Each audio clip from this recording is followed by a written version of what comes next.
Hey, welcome to Vance Tried It. Today, I'm going to be making some chili. Now, somebody down in the comment section asked me to make some chili. And as I was looking down through there, I couldn't find that comment. But whoever you were, here's my chili. So the first thing I'm going to do is I'm going to start with the meat. I have about 2.5 pounds of round steak. I hardly ever use hamburger for chili. The only time I'll use hamburger for chili is if I'm making more of like a chili sauce, like something that's going to go on maybe like chili dogs, then I will use hamburger. Other than that, I'm going to use whole beef, and it's going to stew in the chili sauce. And I want these not super small. Now you can get stew meat for this. What I have found is typically stew meat is a little bit too big for my taste as far as to go into chili. I like them a little bit smaller than what the stew meat's going to be, but not super small. So probably, 1/2 inch squares. Of course, these aren't square because they're not a half inch thick, but I'm cutting them about 1/2 inch length anyway, so that there's something substantial to bite into when you're eating your chili. And I've used a lot of different types of steak. Sometimes I'll get a small roast and cut up, put in my chili. But usually I'll just buy some steak, usually whatever happens to be on sale at the grocery store. I've used sirloin, I've used T-bone steaks in it before. Did that happen to be what was on sale? So there's a lot of different options you can use for your meat. And if you're a hamburger person, hey, just brown up some hamburger and put in there. There's nothing wrong with that. I've eaten a lot of chili with hamburger in it. That's how my mom always made it when I was a kid. But I just kind of like the added flavor and the texture of a good stewed beef in there. And of course, I'm using a glove just because that way when I get ready to move on to the next step, I don't have to go over there and wash my hands up. So I have one glove on for the touching the meat, and then I can just go right on to the rest of the video. Take that little piece of fat off of there. And these don't have to be exactly uniform in size, but you want them fairly close.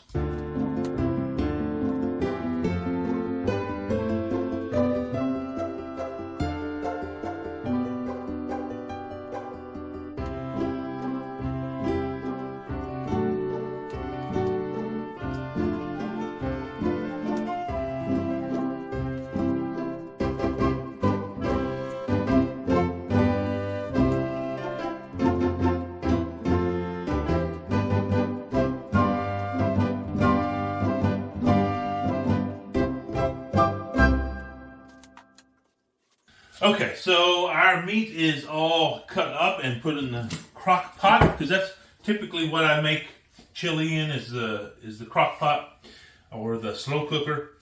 You can cook it on the stovetop, but really for a good chili, you want it to be simmered. You're cooking it low and slow, just kind of like you were doing some ribs out on the smoker. So if I was doing it on the stovetop, I would get out my Dutch oven, I would put all this in there, and then I would put it on low, and I would simmer it and stir it probably every 45 minutes to an hour. Just make sure I give it a good stir. But here's a great thing about the slow cooker. I don't have to do any of that. I can just go to work, come home, 8 hours later, it's ready to go. Of course, I'm using a slow cooker liner because I love to use those. It doesn't mean that my pot's going to come out completely clean, because there's going to be some condensation develop in there, so you're still going to have to wash out your crock. But the cleanup is way easier if you put one of these liners in there. So I try to put those liners in there. And then what I'm going to have here is I have a couple of fairly large jalapenos. I'm just going to cut the tops off of these. And I'm going to put them, move this out the way. Put them in this little food chopper here I have. I really get a lot of use out of this food chopper. And I'm going to put a link to an Amazon account. I have a little affiliate shop there on Amazon. And you can go there and you can get yourself one of these if you would like. And full disclosure, I get a small commission if you buy something off of my site. So I do appreciate it.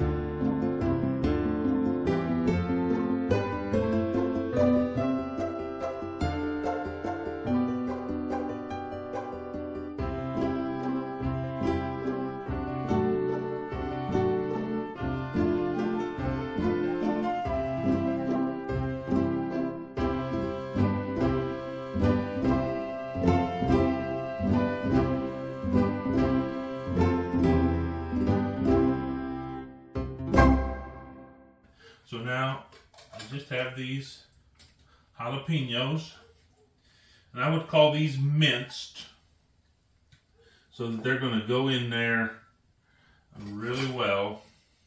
And this thing just comes apart like this, and I just try to get all that jalapeno goodness in here. Now you notice I left the seeds in there, and that's going to mean it's going to be a little bit hotter.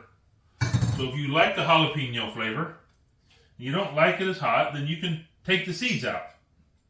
And then if you still don't like it as hot, you can kind of scrape the membrane off on the inside. That's going to be where a lot of the heat is, in those two places. Let me get some more of the jalapeno goodness off of here.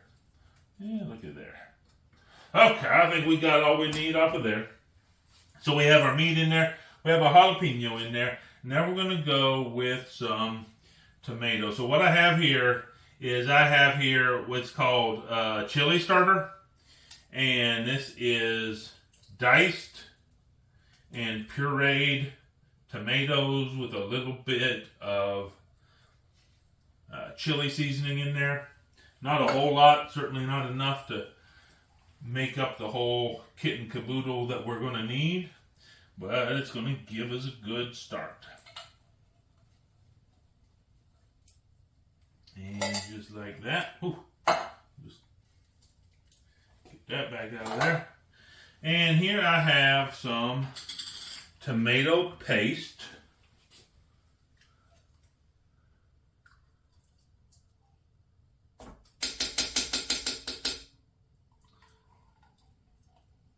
And this is just the small, I think, 4 ounce or something can. I don't have my glasses on, so I can't see how many ounces it is. But it's just the smallest thing of tomato paste. Get that in there. And then I have 2 cans of dark red kidney beans. Now these are drained and rinsed. You always, anytime you're using beans, you want to drain them and rinse them. Of course, obviously, that's not the case if they're baked beans or some sort of flavored beans. But if they're just straight beans, go ahead and drain them and rinse them off. And you'll see anytime you're rinsing off beans, you're going to get this foamy stuff in there. That's really why you're rinsing them. To kind of get rid of all that. There's kind of a coating they put in there, a preservative. And we kind of want to get rid of that. It doesn't add to the flavor. And it actually kind of takes away, adds a little bit of a bitter flavor in there. So we don't want to do that. And now we have our seasoning. So let's see what we have here. I'm just going to go down through the list. First off, we have 2 tablespoons of chili powder. We have 1 tablespoon of onion powder. We have 1 tablespoon of Italian seasoning. We have 2 teaspoons of garlic powder. We have 1 teaspoon of cumin. And we have 1 teaspoon of chipotle chili powder. That's our seasoning mixture that we're putting in here.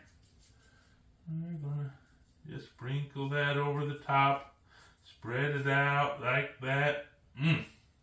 And now, for the piece de resistance, I have 1 bottle of Martello Negro beer. This is a dark lager.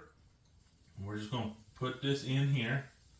Now, if you don't like cooking with beer, you don't like the flavor, or you just don't like that it's alcohol, you can always, instead of using this, you can do a beef stock. You could put water in there, but I typically am not going to use a lot of water when I'm cooking something like this. But here's the thing to remember. This alcohol is all going to cook off.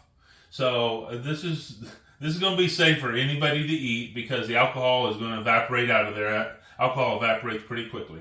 So in the 8 hours this thing is cooking, that alcohol is going to all evaporate out of there. There's not going to be, nobody's going to be getting drunk off of eating your chili. And so, but maybe you just completely don't like to use alcohol. Maybe you don't like the taste of beer. There's other options. Like I said, use some beef stock. But that's all done. Now what we're going to do is we're just going to take a spoon here. We're going to give it a mix up. And we want to mix it up pretty well right now. Get it all mixed up well. Because here's the thing about the slow cooker. As much as you can, you want to leave the slow cooker alone. Let it go. Leave the lid on. Let it do its job. Slow cookers do not like it when you come in and interrupt them. Because the whole point is you're trying to get that steady, consistent heat throughout the entire time. And so we are wanting to get it all mixed up right now. And now we're going to put the lid on. We're just going to set it on low. We're going to let this cook for 8 hours. Low and slow with the lid on, undisturbed. In fact, I'm just going to leave the house. When I come back, this is going to be ready to go. And we're going to give it a taste, see what it's like. So I'll see you in a few hours.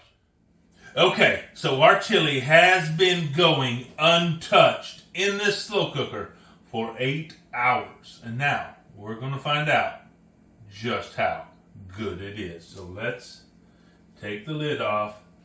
It smells delicious. Let's give it a good stir. Yeah, it looks just the way we want it to look here. Let's get some chili in here. So you can see right there, it is just the right consistency.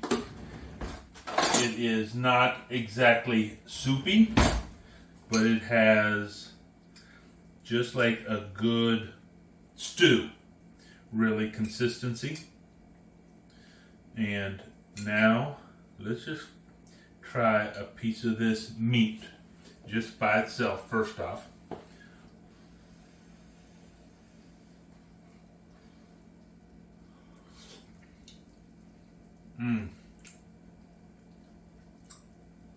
Wow.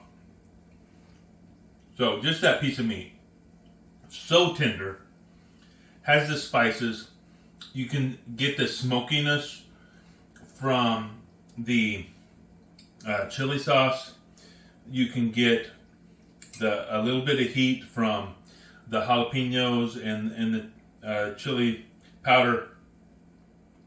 And, you know, one of the things don't miss out on that we put in here is that Italian seasoning. It really just gives this fresh flavor to the whole chili. It doesn't have this like overwhelming like oregano or basil flavor, but it just gives that undertone of freshness to it.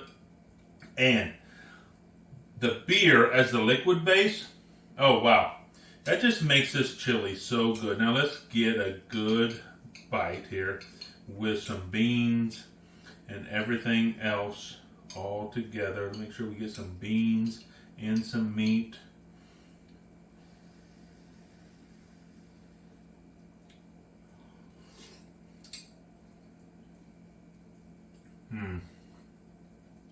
Man, I tell you what, it has just started to turn cold here. It's been in the 50s this week. I think a high of 52 today. Most of the day it was in the 40s. And so, wow, what a refreshing thing to come home to. Just this really flavorful bit of chili ready to go when you come home. And you saw, it didn't take that long to put together in the morning. Just put it together, put it in your slow cooker, and let it go. You get home, you're going to be ready for this delicious chili. Hey, I tried it. You should too.